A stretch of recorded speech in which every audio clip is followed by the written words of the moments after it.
जीवन में यही कथा मन रखिए, भगवान खराब लोक मान सब किछि देइथांती किंतु सेमानंक साथी केबे रही नथांती, किंतु भल लोक मान बहुत दुख कष्ट देइथांती किंतु सेमानंक साथी सबु बेले रही थांती।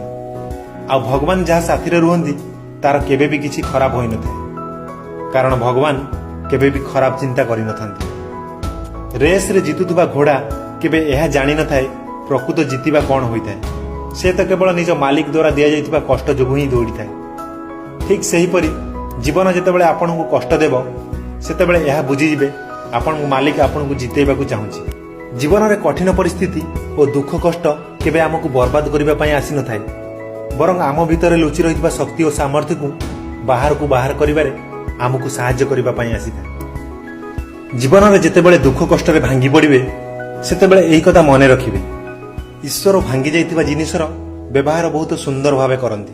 जेपरि बादल फाटिबा द्वारा वर्षा होइताय, माटी फाटिबा द्वारा उर्वर होई सुंदर क्षेत्र परिणत होइताय, फल भांगिबा द्वारा बीज अंकुरित होई सुंदर वृक्षर परिणत होइताय।